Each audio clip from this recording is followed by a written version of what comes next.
Hey everybody, it is Brian Barron here with you, making sure that this is going to go okay. So I am here on our YouTube channel. We're trying to make this a regular thing where I am here from my home office in Michigan doing live chats with you, and I invite you to send in your questions. I am going to be muting myself so I don't hear the talk back. Yep, let's talk skincare for the next hour. Let me know what's on your mind. Let me know what you think about Paula's Choice skincare products. If you have ingredient questions, if you have skin concern questions, if you want to ask me about beauty trends, any of that stuff, just let me know. And I'm just sitting here with nothing else to do. Okay, of course I have something else to do, but I like spending this time with you guys. This is such a fun, and it really is fun for me, way to connect with some of our most ardent Paula's Choice customers. And so many of you have told your friends and family about us, or if you haven't just come right out and divulged it, they have pulled you aside and said, look, your skin looks fantastic. What are you doing? You got to tell me. And then hopefully you're sending them to paulaschoice.com. But all right, let me dive in with a few questions. Just get the ball rolling. Chrissy To Be Lovely, I should probably put my reading glasses on, says, what's new for the PC line in 2018? Well, Chrissy, I can't tell you that. You're going to have to wait until 2018. I can't give you specifics, but what I can tell you is that you can expect some very interesting, definitely innovative products from us that are going to help you capitalize on the results that I'm hoping you're already seeing from the existing products in our line. This, it's actually a good time for me to mention that, of course, Paula's Choice, we're innovating, we're doing new products, we're stacking the decks to make sure that you have even better skin in 2018 than you did in 2017. But one of the reasons that we continue to offer new products is so that you have more opportunities, more options.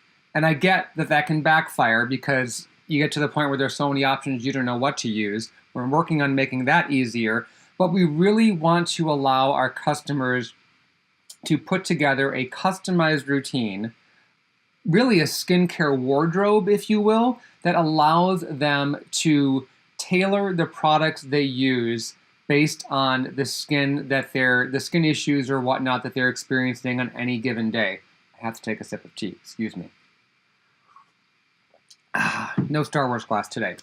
So I think what you'll see in 2018, without giving away too much, is more products that will allow you to do that will allow you to fine-tune your routine, that will allow you to experiment with different ingredient combinations in a way that you probably haven't done before or may not have even thought of doing before, but lucky for you, we did. We're always thinking. So I really anticipate the launches in 2018 to be pretty darn incredible. I think you're really going to be happy with them. I don't think that any one skin type is going to feel left out in the cold. At least I hope not. But as always, you will tell us. We love your feedback. Let us know. Okay, Tara Steiner says hi. Hi, Tara. Louis Vaz says, hello, is squalane a good antioxidant? Thank you. It isn't known for its antioxidant power, but squalane, which is an emollient ingredient, it can be animal-derived, but given most consumers' stance on animal-derived ingredients and animal testing and whatnot, it typically is not derived from animals anymore. It comes from olives. And olives, as you may have heard, are a pretty darn good source of antioxidants as well as fatty acids. But the antioxidants in squalane, they're there, but I wouldn't steer you toward using like a pure squalane product as your antioxidant serum type item in your routine. It's a nice ingredient. This is a good time to remind all of you that skincare is never as simple as one ingredient, even if it's really, really good, like retinol or hyaluronic acid, and to some extent squalane. Squalane is actually a really nice emollient ingredient. I haven't verified this recently, but I read some time ago that squalane is one of the few emollient ingredients whose chemical composition comes very close to the oil that our skin produces. So the thinking is, if you have dry skin, you put a squalane-rich product, and squalane shows up in a lot of moisturizers, but you put that on your skin, and on the surface, your skin says, hey, this kind of seems like, my natural oil. I know what to do with this, and it, in theory, will make dry skin feel even better than if you had just slathered some Vaseline on it. Okay, Danny says, hi, I would like to be able to use dry shampoo, but my scalp always gets irritated. Do you think there are any gentle dry shampoos on the market, or are they all simply a no-go for sensitive scalps? Well, Danny, let me state up front that I'm not the ideal go-to person for dry shampoo recommendations. I'm aware of some of the more popular brands. What I haven't seen is a dry shampoo that does not contain fragrance. And I understand why. First, most consumers want their shampoos to have fragrance. And fragrance isn't a problem for your hair. Douse your hair with fragrance if you want to. My apologies to anyone who sits close to you, but if that's your thing, go for it. Fragrance is a problem for your scalp, and when you know your scalp is already sensitive, it really is best to avoid adding any more, or minimizing your exposure, I should say, if not eliminating your exposure to fragrance. Not an easy task, though, because there's only a handful of products, including a couple from Paula's Choice, our shampoo and conditioner, that are truly fragrance-free, meaning they also don't contain any fragrant plant extracts or fragrant oils masquerading as not really fragrance, really beneficial, and they sort of aren't. They're just fragrance. The other thing with dry shampoos is that most people like to use them in between regular shampoos, i.e. in the shower. And what happens after 2 or 3 days of not washing our hair is that our hair and or our scalps can start smelling not so fresh. Doesn't mean you're unhealthy or anything like that. It's just kind of a fact of life. And for some people, it's worse than others, just like some people have more noticeable body odor than others do if they happen to skip that antiperspirant in the morning. Just a thing. So most dry shampoo, every dry shampoo I have seen contains fragrance, I suspect for that purpose. You pss, pss, pss, all over the scalp, you fluff up your hair and kind of restyle it. The dry shampoo ingredients are going to absorb any excess oil, to some extent some styling product buildup so your hair feels renewed, without actually getting wet and going through the whole usual shampoo process.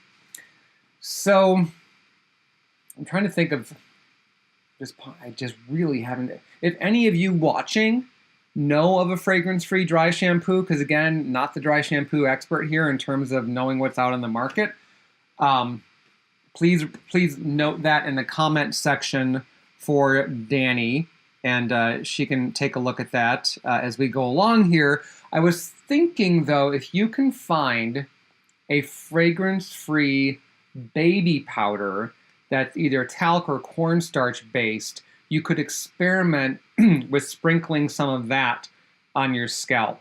And then you'll want to either comb or brush it through, and I'm talking just sprinkling on a little bit. We're not talking about making it look like it's snowing, when you do this, and it can be a little messy, but I know that there are fragrance-free baby powders out there, and the main ingredient in those powders are the same type of absorbent ingredient you'll find in dry shampoo. So that could be a workaround for you that won't send your scalp over the edge. Megan says, hey, Bryan from OK again, which maybe means OK as in Oklahoma? Oklahoma. Either way, hi, Megan. Let's see, moving on here. You guys are just full of questions today. This is awesome. So how do you know when you're a non-2012 says, how do you know when you've done all you can with topical treatments and it's time to enjoy your work rather than keep striving for the impossible? We had this question last week. May have been from the same person. Go watch that live chat and see what I said then. No, actually, I still think whether it's the same person or not, or just the same question, I do think it's a great question. And let me see if I can give you a shorter answer than what I did last week. So 2 things. There are some skin concerns related to aging that skincare alone cannot address. When you start seeing jowls, when you start seeing those marionette lines that get etched through here, when you start seeing the 11s between your brow or those vertical lines on your horizontal lines on your forehead, skincare has limitations on those signs of aging in terms of really being able to make a big impact. And you need to talk to a cosmetic dermatologist about the cosmetic corrective procedures that are available to address those concerns. And it isn't an either-or type of thing. What it is you want to keep using your great anti-aging skincare routine, recognize when things have plateaued, and then say, okay, if I want it to get better than this, I'm not going to keep chasing the next miracle cream. I'm not going to go to Neiman Marcus and go up to the cosmetic counters and say, what's your most expensive eye cream or lifting cream or neck cream or throat cream or whatever. I'm going to call my dermatologist and talk to them about the anti-aging procedures, and they can absolutely be non-invasive procedures that will complement, pick up in the results department where skincare stops. If you are seeing an even skin tone, if you like the texture of your skin, if your skin has a nice buoyancy and resilience to it, if it's even colored, if you're not experiencing bumps, if you are noticing that since you've been using your skincare, your fine lines and wrinkles look less apparent than before you started, there is a point where skincare does all it can do, and then from that point out, it isn't that you can't try anything new, but you need to continue using your products to maintain those results. These are cosmetic products. Technically, they're not causing permanent changes in your skin. Much the same way, if you stop eating healthy food, your health will steadily decline. If you stop using healthy, well-formulated skincare products, your skin's going to decline. All right, let's see. Tina says, I need help with large pores. Girl, you and me both. If it doesn't look like I have large pores, it's because the resolution of this camera isn't quite HD enough. No, I do have pores. Everybody has visible pores. If you have very dry skin, your pores are smaller. The best thing I have found to keep my pores diminished, to keep them from becoming clogged, is regular use of a beta-hydroxy acid exfoliant. I go back and forth. Actually, I use several of our exfoliants from Paula's Choice, but the one I use the most is our Calm Redness Relief 1% BHA Lotion exfoliant.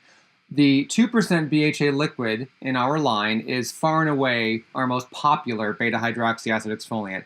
That one, for me, is actually a little bit too strong, ironically, because there are other exfoliants in our line that have a higher percentage of acids that I can use once or twice a week with great results.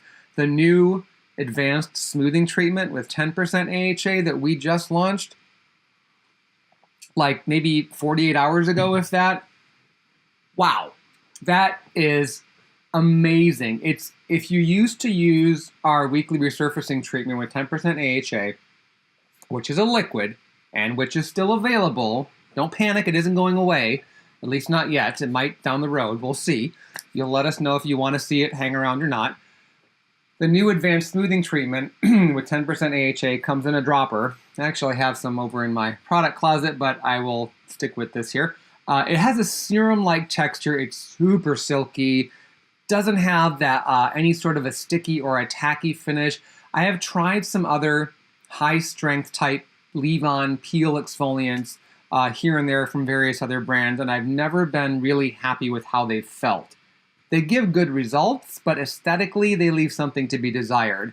So this exfoliant that we just launched with 10% AHA, it's an AHA blend, and 0.5% salicylic acid, really hits, or what is it, ticks all the boxes that they say down in Australia, because it smooths, it refines, it feels silky, it has a beautiful finish, it layers well with other products, and it really makes a noticeable difference overnight, just like our weekly resurfacing treatment, the liquid product, does. So give it a go. Large pores, closing out that topic. We can bring it up again if you want, but BHA Exfoliant is the way to go. A lot of people get and enjoy using various absorbent clay masks. We have our new charcoal mask, the skin purifying charcoal mask, I think is the name. I'd have to double check.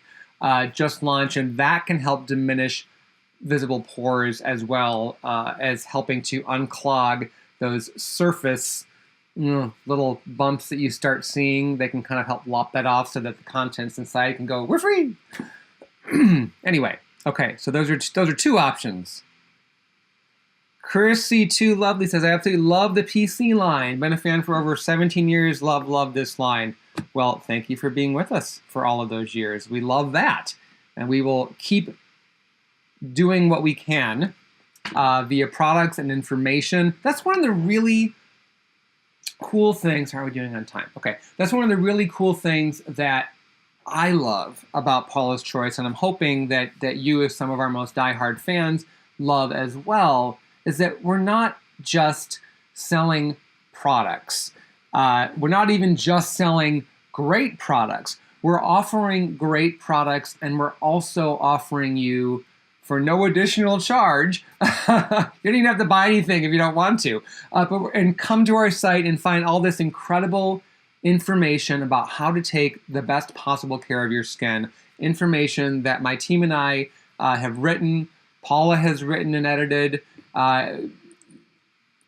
We spend so much time behind the scenes doing research on all of the topics that we know are important to you, because you tell us, and you know, we pay attention to what's going on in the world of skincare, and when we come across that interesting information, we just wrote a very interesting article, two of them actually, that will be posted hopefully this month, about prebiotics and probiotics and how they relate to skincare. The research in this area is fascinating, and in the past, I know in some reviews on Beautypedia that we should probably go back and take a look at, we weren't necessarily all that keen on those ingredients in skincare products because there really wasn't much research to back up their effectiveness. So we kind of thought, you know, they're just capitalizing on the dietary trend of probiotics and translating that to skin, but there really isn't any research there to justify the inclusion. Well, now there is, and there's more every day, and it's absolutely stunning what we found out about that. So I think you'll really want to check out those articles once they're posted. And I'm hoping that you really are taking advantage of all of that expert advice. It's how it's categorized. All of those articles that we make available to you. And they're available from our mobile platforms as well, so you don't just have to be tethered to your desktop to get that info. Next question. Yvette says, is it bad that I shave my face? I heard it can thin the skin and cause wrinkles. Well, if that is the case, Yvette, I am in deep trouble because I have been shaving my face for quite some time. No, that is absolutely a myth. Shaving does not thin the skin or cause wrinkles. Wrinkles are caused by a combination of factors. Shaving not really having anything to do with it. If anything, one of the reasons that I've heard, and I do tend to believe this, is that men tend to have younger looking skin because they shave their beard area, and that shaving, no matter how you do it, is a form of exfoliation. It's a rather, I want to say archaic. In other words, I wouldn't say don't bother with an AHA or BHA, leave on exfoliant, just take a Bic and do this and you're good to go. That can be damaging if not done properly, and it's not even going to give you the same type of results. So no, that is not. If you need to shave your face to remove unwanted hair, and if you've, there are more elegant ways to deal with small, like if you have the peach fuzz on your upper lip, there's waxing, there's sugaring, there's electrolysis, which is definitely ouchy at first, but when done properly, it can have long-term results because of the effect it has on the hair follicles. So your peach fuzz gets less and less and less over the years. There are other hair removal options you can look at if you find shaving to not be working as well as you'd like it to, but it is not a cause of wrinkles or thinning to the skin. My 14-year-old son has just started Isotretinoin. Any advice? I know he's going to be dry skin. Anything else? So this is from Megan. One of the things that I don't think a lot of people who use Isotretinoin is an oral vitamin A drug that is prescribed by doctors for when someone's acne and oily skin has not responded to anything else. It is typically a last line of defense because it has some pretty potent, serious side effects that you absolutely must discuss with your doctor. This medication is not just for anyone with acne, and is absolutely not for somebody who gets that occasional zit that they are worried about ruining date night. This is like serious, severe acne. And if your son is on this at 14, I'm assuming his acne is bad enough that the dermatologist said we've got to bring out the big guns. One of the Isotretinoin doesn't just make the skin dry. It can dry the inside of your nose. It can dry the inside of your mouth. It can make your lips incredibly dry. So two things that he should have on him. Well, let me back up. Make sure he has a fantastic lip balm, not a chapstick, not as in like chapstick brand. That's mostly wax and not nearly as effective as what I'm talking about here. An example of a great lip balm is our Lip and Body Treatment Balm, which comes in the pot. It's thick and emollient and rich. He can slather that on at night before he goes to bed, and then apply it again in the morning. Or if you live in a sunnier climate or he's going to be outside a lot, have him put on a product like our Moisturizing Lip Screen, which is colorless. It's not at all like lipstick. It looks like a chapstick. Don't worry, it's not. He won't think it looks like a cosmetic or makeup. But that Lip and Body Treatment Balm is fantastic. There are some other great lip balms out there. You can check our list of the Beautypedia team's list of favorites on beautypedia.com. The other thing is to get either like Aquaphor ointment or CeraVe's healing ointment or even just plain Vaseline. And this is going to sound a little gross, but take some on a cotton swab and actually put it in the visible portion of the nostril here, because that is going to get very, very dry. It's one of the reasons that a lot of people who take that medication have frequent nosebleeds, because the tissue inside the nasal passages just gets so unbelievably dry. So at night, he can dip a little bit into the ointment, a clean Q-tip, swab it around the outer portion here that you can kind of see when you look up. Do not do this. You know, don't have him stab his brain. Just this visible portion here. He may also want to do the same thing for his ears, because this portion of the ear may end up getting really dry and cracked. So there's just a lot more maintenance in that regard. And all of his skincare should be as gentle as possible. If always check with the dermatologist in terms of what other anti-acne products that may make sense for him to keep using. And follow the doctor's advice regarding that. The doctor may have decided to not have him use any medicated topical products and instead just stick to very, very gentle, soothing products, which is totally fine. The Paula's Choice has some options there as well. You can contact our client services team for specifics. Let's see. But yeah, good luck with that. I honestly, when this medication works, it works beautifully. And my brother took it for his teenage acne. I, for some reason, lucked out. I had bad acne, but not... I had acne that I thought was bad. But, you know, when you're a teenager with acne, the tiniest little pimple is, you know, your world's over. But my brother definitely had acne worse than I did. And so he was a candidate, clearly, no pun intended, for that medication. And I stopped at Retin-A. And that, even that at the time, this was back in the late 80s. That did a number on my skin. But forever grateful, because that is when I started using sunscreen every day. And I think that's a big part of the reason why I am almost 44 and don't have a ton of visible sun damage. That and 18 years of using Paula's Choice skincare. Okay. Anonymous 2012 says, P.S. People compliment me all the time on my skin, and yes, I send them to PC. You rule! Why are you anonymous? Can I use the cleansing oil alone? This is from SJ1605. Can I use the cleansing oil alone, or do I have to follow up with another cleanser? You can use it alone. Totally fine to use alone. It is not formulated to only go so far with cleansing. Well, it is from the standpoint of it's not going to strip your skin, but it isn't a two-step process. There are people out there that either like to or need to do what's called a double cleanse, where you remove heavier makeup and or long-wearing sunscreens with an oil cleanser and then rinse that off, and then you use your regular water-soluble cleanser, be it a gel, a cream, a foam. That's called a double cleanse. The order I just described is what's typically done in a double cleanse. You may have read other combinations as far as like reversing that order.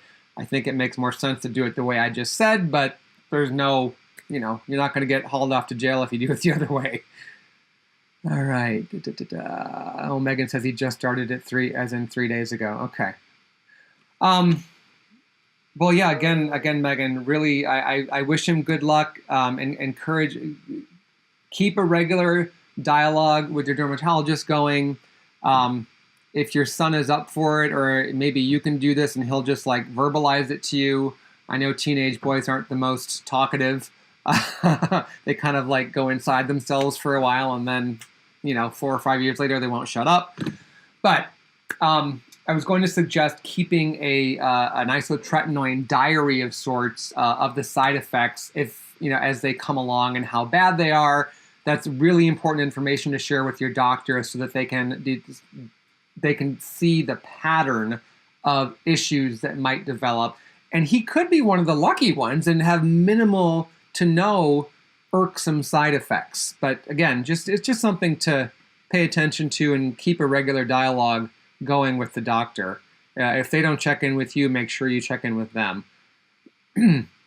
Tara says, is there any link between nutrition and skin issues like KP, which is Keratosis Pilaris, or acne? Tara, I have never seen any research linking nutrition issues to KP. The cause of KP is believed to be genetic. Now, if you go back far enough, or maybe future research will reveal that there is a nutritional component that impacts that factor, that hereditary trait, maybe.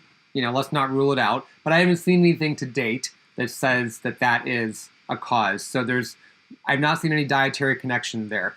There have been links established with diet and acne. What's frustrating is that these links aren't true for everyone. And surprisingly, the issues aren't what you commonly hear of, as in chocolate causes acne, greasy, fatty foods like French fries cause acne.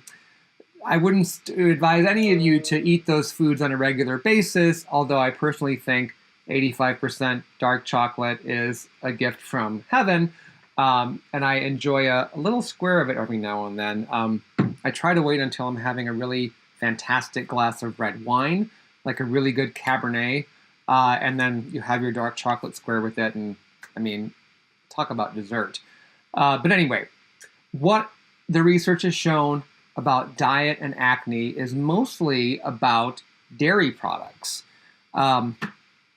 Various reasons for that, and it doesn't matter if the dairy products are from grass-fed cows, it doesn't matter if they're organic, it doesn't matter if it's fat-free or whole milk we're talking about. There isn't really a strong connection between yogurt, which is a dairy product. There's soy yogurts and whatnot, but a classic yogurt that you'll find in a grocery store, Greek yogurt, what have you, is made with cow milk. But I believe the reason that dairy yogurt isn't implicated as being an acne trigger is because of the probiotic strains that are added to the yogurt. That's my theory. what you can try doing if you think when you're struggling with acne, you want to do everything you can to get it under control, right? There's no reason not to look at your diet and say, okay, am I eating any of the suspect groups? Refined sugars, as in like refined simple carbohydrates, have also been implicated to a certain degree, mostly because of the what happens inside your body when a lot of those foods are eaten. I'm not talking about the occasional piece of chocolate cake or whatever at a birthday party. I'm talking about, you know, your sugar count is off the charts and most of what you eat is highly processed. That can have an impact. So keep a food diary, see what, and eliminate certain foods. I would start with all sources of dairy. I'm sorry to say that does include cheese. And see after 2 weeks, maybe even a month, how your acne responds. Don't make dietary changes without also taking steps via skincare products to get your acne under control. It may be the combination of both that really gets you to where you want to be, but for certain, the dietary issue alone, if that's all you did, you're still going to struggle with acne. You may not break out as much, but if you're doing nothing via topical skincare to get the acne under control, that's going to not make you happy. You're still going to be dealing with acne, albeit to a lesser degree if you happen to be, indeed, sensitive to dairy in that regard. All right, Paula's trying skincare. Oh. How do you know your skin's barrier has been compromised? Ooh, this is from Allie, who's on our social media team. Hi, Allie.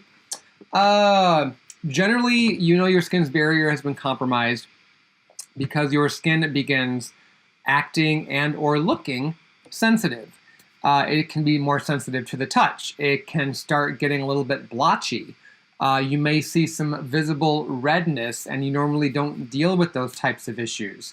You might find that the normal cleanser that you use, even though you know it's a gentle, fragrance-free cleanser, all of a sudden is leaving your skin feeling tight and dry. Another potential sign is that the moisturizer that you normally use all of a sudden doesn't seem to be doing its job anymore, and you can't blame seasonal shifts.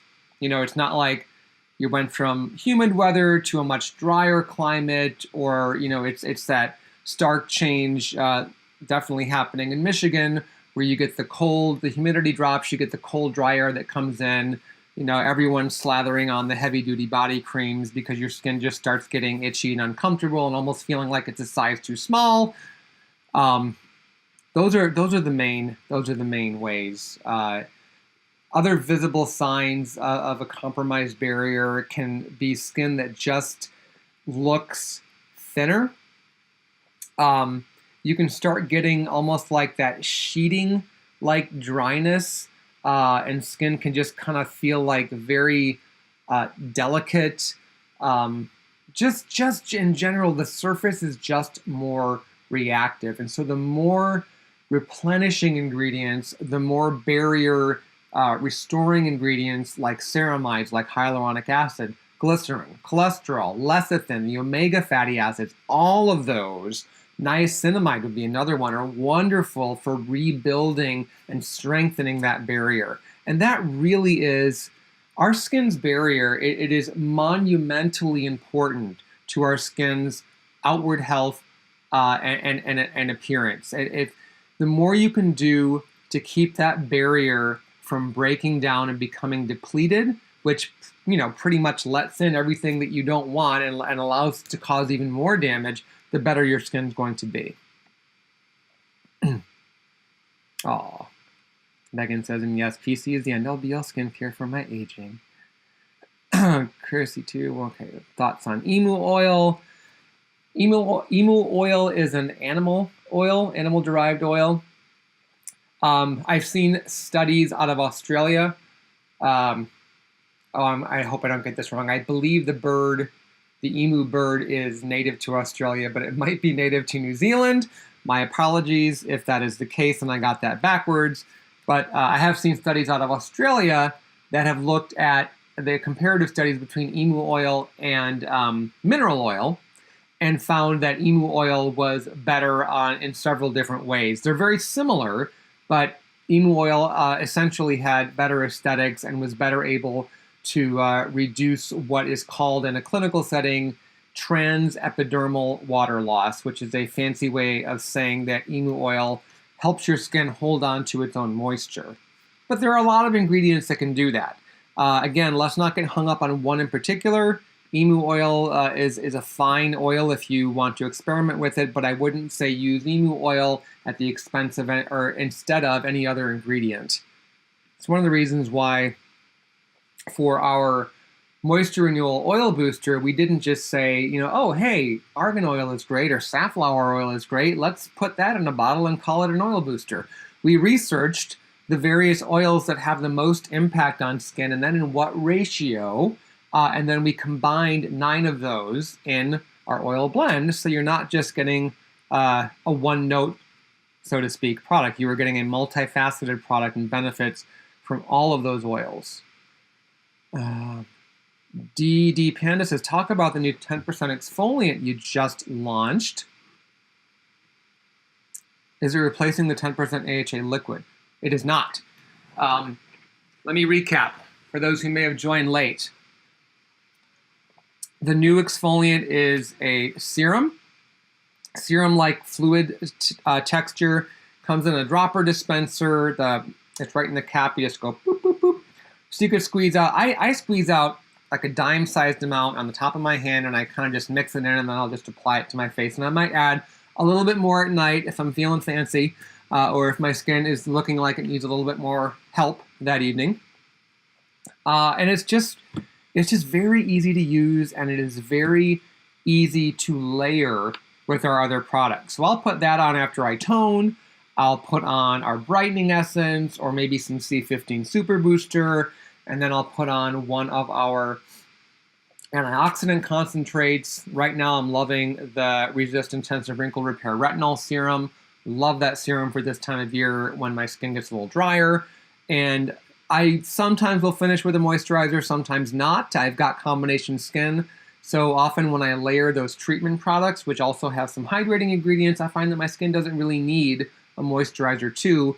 But I always, since we launched it, I've always used the Resist Anti-Aging Eye Cream. That made me a believer in eye creams. Okay. I'm going to get to some people whose questions I hadn't taken yet. New names, that is. Lizelle says, do you think PC will ever come out with a darker tint for Resist Super Light Mineral SPF? Never say never, Lizelle. The funny thing is, when we created the tint for that product, it really wasn't created to give color to the skin. And we didn't sit down and say, well, let's make sure this looks good on people who have light to medium skin tones because that's our target audience. It was nothing like that. We've got Paula's Choice customers of all races all around the world, and that's amazing. The tint that was added to the Super Light was added to offset the white cast that nobody wants on their face because it kind of makes you look like a corpse, that 20% zinc oxide can have, even when, as we do with the Super Light, we're using the micronized form, which basically makes it more cosmetically elegant. So it wasn't ever intentional, like, let's do this tint to add color to the skin. It was just to offset the white cast. So it's an interesting question, though, because a lot of our customers use it as a tinted moisturizer and love it for that reason.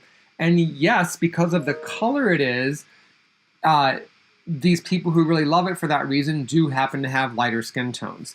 The Super Light Daily Defense SPF 30 is one of our top selling products around the world. It's very popular.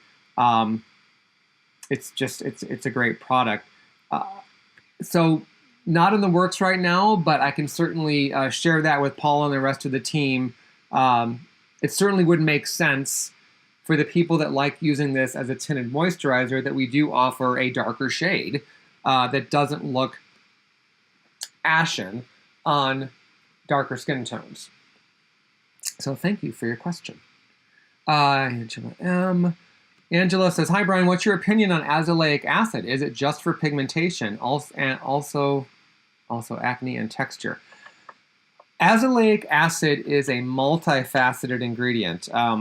We just wrote a new article on that ingredient too, and that will be posted soon. So it is, I think azelaic acid can exfoliate when it's formulated in the right pH. It isn't quite the exfoliant superstar that alpha hydroxy or beta hydroxy acids are, but when properly formulated and used in amounts of about 10% or so, 10% or greater, you will see some skin refinement there, which of course, if you've used exfoliants in the past, you know what kind of results, the results are generally pretty impressive.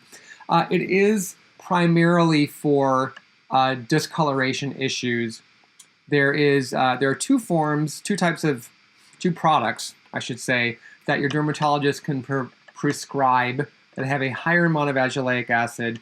One of them is called Finacea, which is prescribed to control the symptoms of rosacea. And the other is Azelaic, I believe.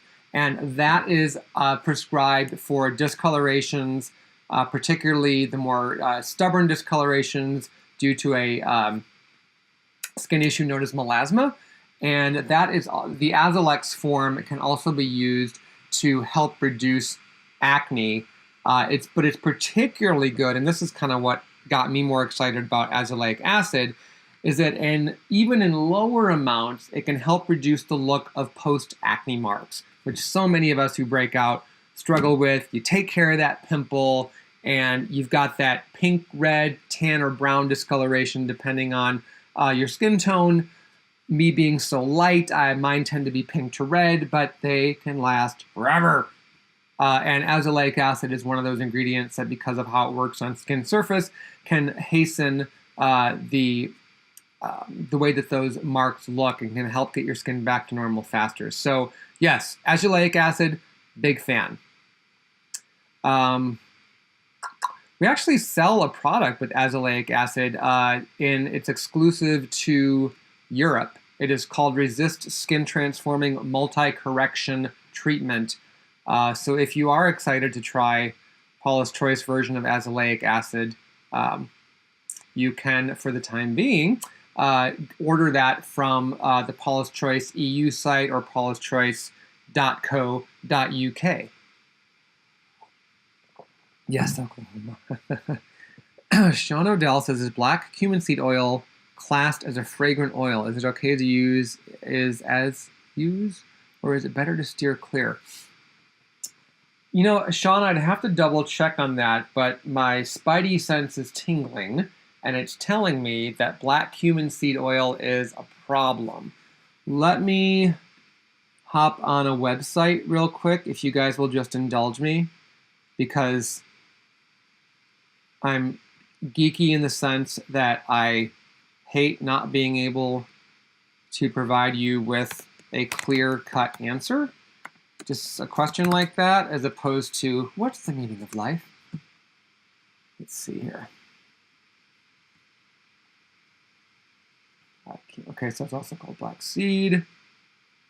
I'm on Natural Medicine's Comprehensive Database, which is a subscription-based site that is kind of like the Consumer Reports of natural ingredients. They get all of their information from published research sources, like what we do for our articles and how we formulate Paula's Choice products, but they compile it, all of this information into one site. So it's something that we have subscribed to for years, and it isn't cheap to subscribe to, but I find it to be pretty worth it. It says, topically black seed oil can cause allergic contact dermatitis, which is basically a way of saying it can irritate your skin. Black seed contains an essential oil. Yeah, it's got some of the chemical constituents in black seed oil can definitely cause skin irritation. So, like a lot, this is a great example actually, because here's a natural ingredient that gives your skin good and bad stuff. And we only want you to give your skin natural ingredients that deliver the good stuff, because you don't need the bad. It just gets in the way of the good being as good as it can be.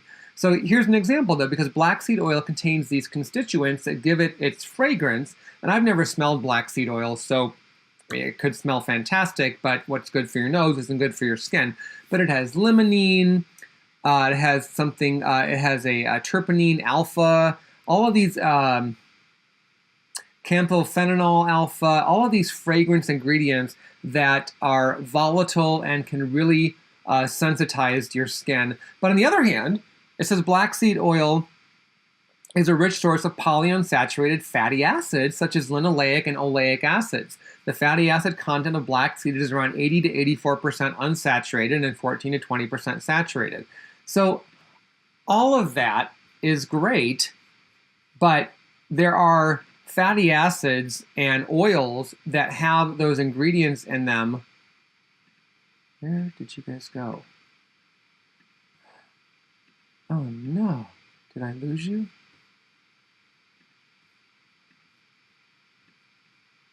Okay, let me see if I can get this back because the chat is still going.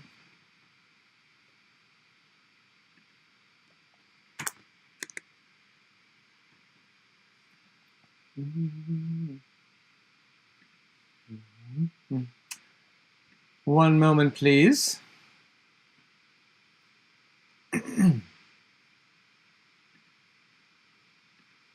Live stream.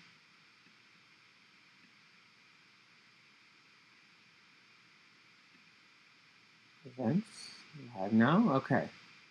I'll go back to the live control room. Okay.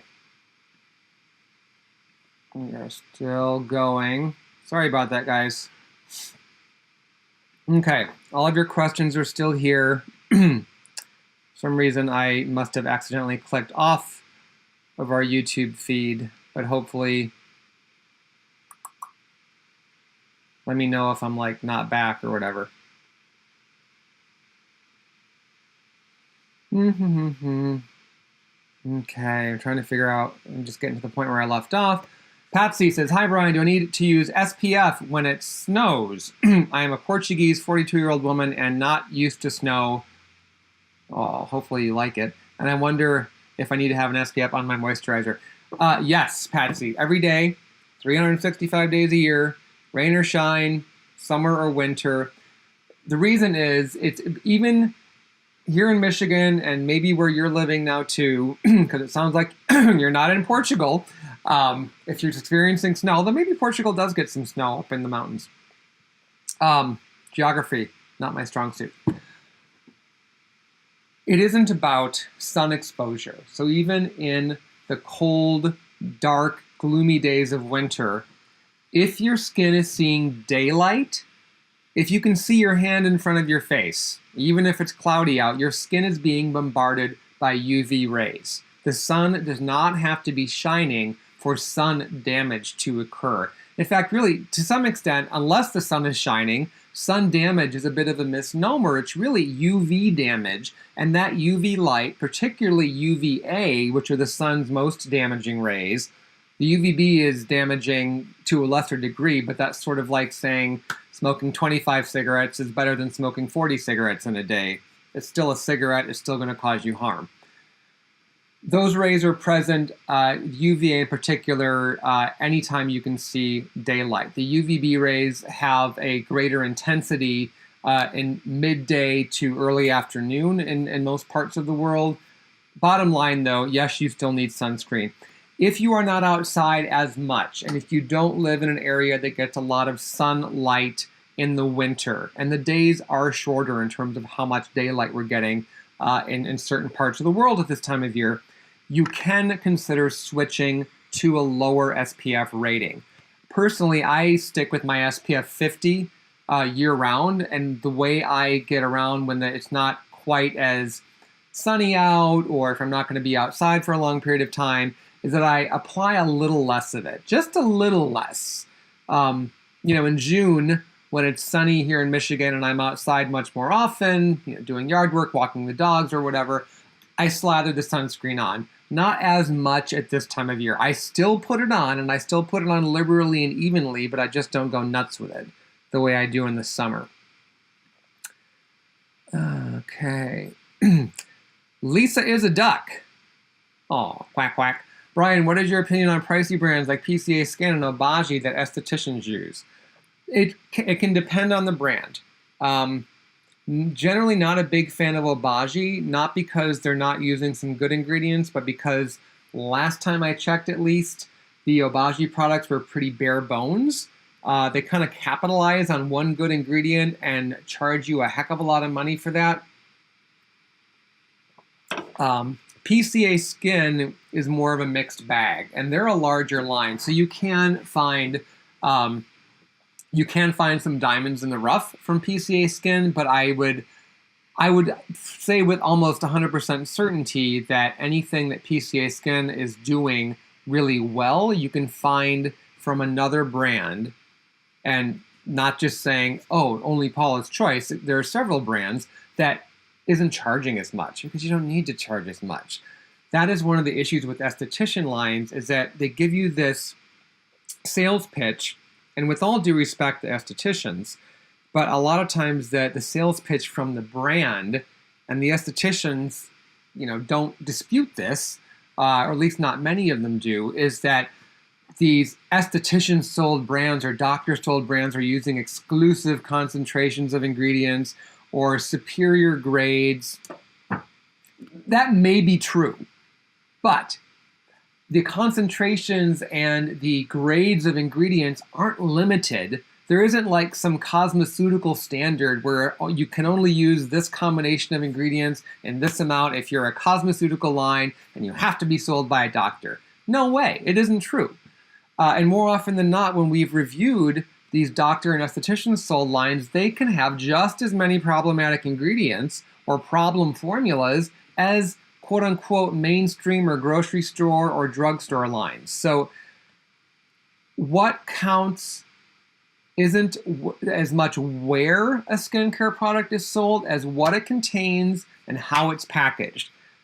If your esthetician is selling anti-aging moisturizers in jars, and these products are loaded with the kind of ingredients that make an anti-aging moisturizer able to help your skin look visibly younger, not a line you want to buy from. Jar packaging is not the way to go for those types of ingredients. They steadily break down with the daily exposure to light and air, unless it's an airless jar, and you can check to see if it is or not. If it has a little disc that you press down and then product comes out a tiny hole, that's an airless jar, as opposed to a wide open mouth that you can dip your finger in, which is kind of gross if you think about it. So yeah, that's where I stand on that. And I'll probably get hate mail from estheticians. But if you believe in those products and you're seeing great results, it doesn't change what the research shows to be true. Helen S. says, hey Bryan, if BHA 2% lotion isn't really working for me, how do I go forward? Well, you put one foot in front of the other. No, I'm being glib there, Helen. The lotion. Well, Helen, if you haven't tried the liquid, that would be my first suggestion, because the liquid, the 2% BHA liquid, has a different delivery system that can penetrate further into skin's uppermost layers than the 2% lotion, which is more of a slow release, controlled penetration. We also have a couple of higher strength BHA exfoliants, including the new advanced pore refining treatment with 4% BHA that you can take a look at. We position those more as like once or twice weekly alternates for your regular exfoliant, but they're formulated to be so gentle, they're so carefully formulated that you can certainly experiment with using them every night and see how your skin responds. And that can be particularly great if you have stubborn clogged pores or more stubborn skin texture and skin tone issues. Okay, we have time for a few more questions.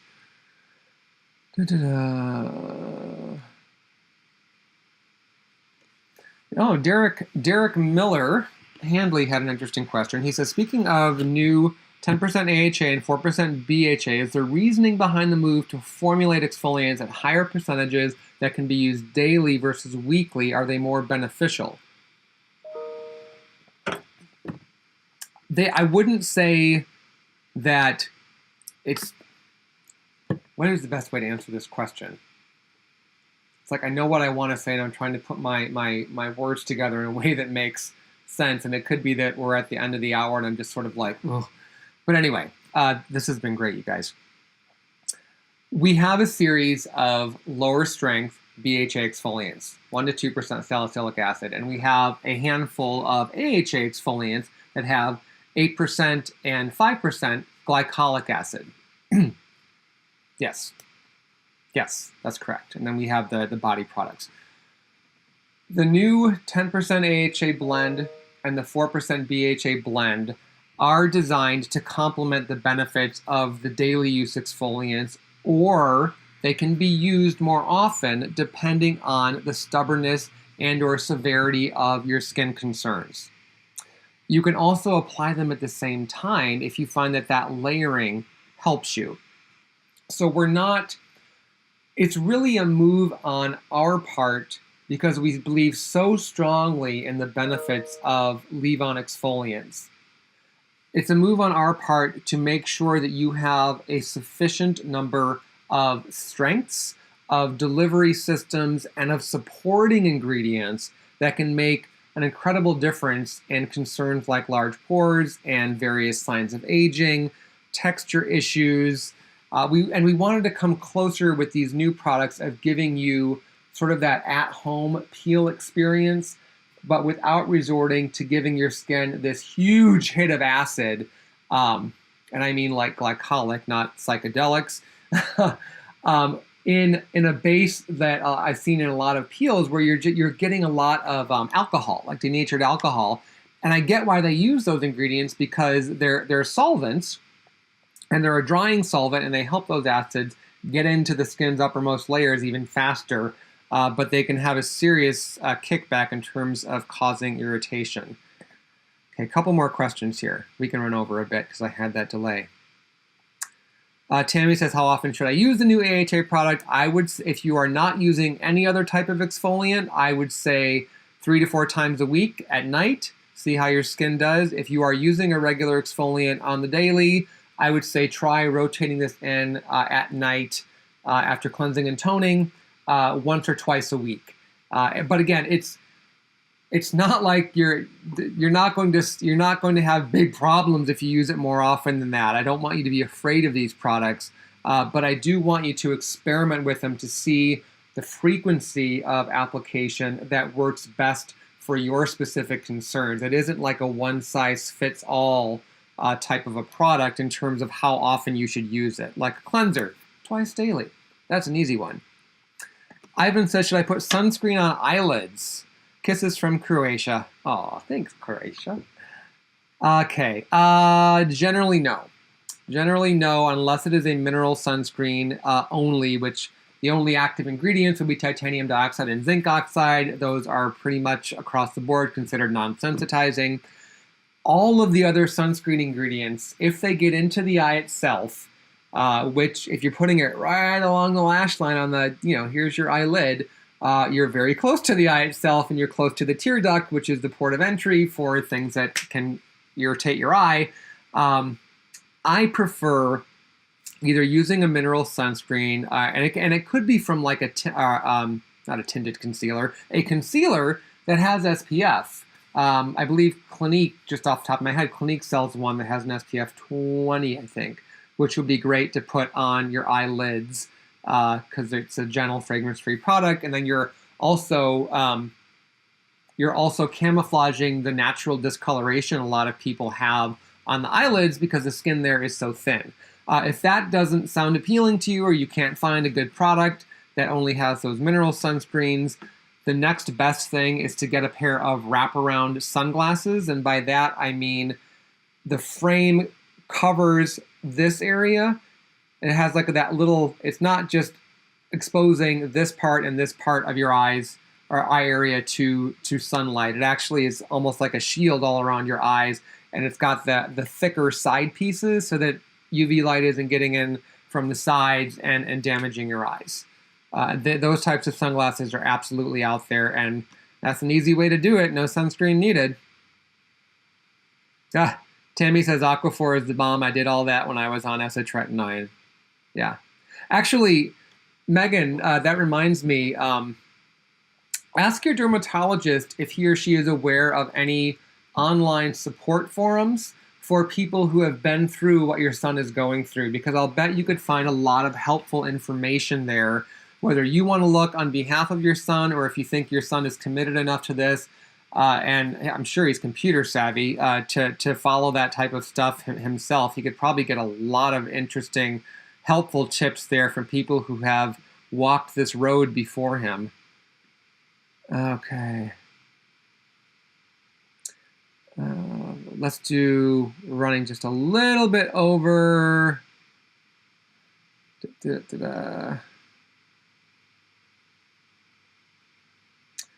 Maria says that your ratio of omega-3 to omega-6, omega-3 should be higher, has also been linked to acne in some studies.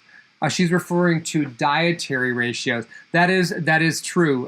If your internal ratio in terms of what you're eating of the omegas, and the typical American diet is much higher in omega-6 fatty acids than omega-3s. And if you get, it's just like a lot of different nutrients, if you get more, if you're consuming more than one than another, you're not paying attention to the spectrum and aiming for balance, things can get out of whack and your health can get out of whack, and that can start affecting your appearance.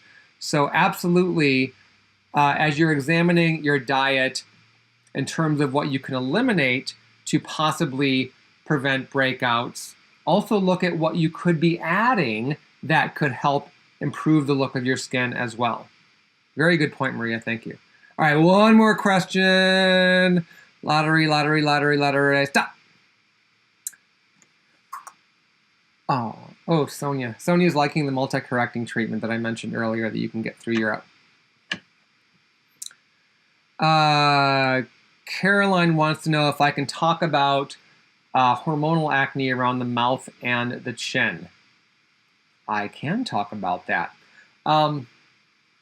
It's actually a fairly fast answer, so I'll close with this. Regardless of what is triggering the breakouts, what the research has shown is that acne breakouts, and when we're talking over the counter, respond best to the combination of a gentle cleanser, no soaps, no bar cleansers. Those can make acne worse and they can leave a film and residue on your skin. A leave-on exfoliant, with beta-hydroxy acid, which is also known as salicylic acid. If breakouts are a concern, I'd push you towards the 2% concentration of that active ingredient, such as what we have in the Paula's Choice Clear line.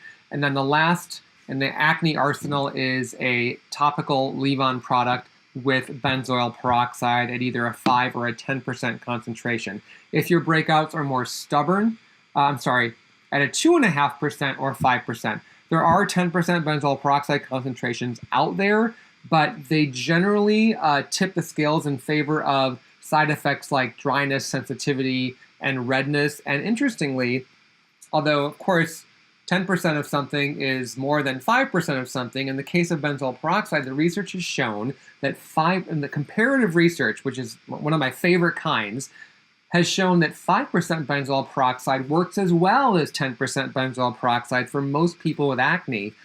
But with 5%, you get a much lower risk of those unwanted side effects. So that's the trifecta. Who asked that question? Caroline. If your acne isn't responding to consistent use of those types of products, and you want to give it at least 2 to 3 weeks, ideally a month, obviously discontinue use if things are getting worse. Things with acne shouldn't get worse before they get better. You shouldn't see drying, peeling, uncomfortable skin. If that's the case, stop what you're doing and consult your dermatologist. Also consult your dermatologist if your skin is not responding to the over-the-counter acne products, because he or she has a wealth of other options that you can use instead of or with over-the-counter skincare for acne. All right, guys, that is it for now. This seems to be working well, and you guys are a never-ending source of questions, which is just so cool. So I'll be back. Let's see, December 7th. I think we are doing another show next week, which would be the 14th, and that will be the last live chat with me for the year because I'm taking some vacation time. So save up your questions. We'll do some next week. Maybe I'll have some eggnog. Maybe I'll wear a Santa hat. You'll have to come back and see. Anyway, in all seriousness, thank you for your questions. Thank you for supporting Paula's Choice, and thank you for having this dialogue with me. It's I know I can't see you, and you can see me, and that can seem a little weird sometimes, just talking to a dot. But I know the information is getting out there, and that you guys are benefiting from it, and that is what matters. So thank you so much, and I'll see you next week.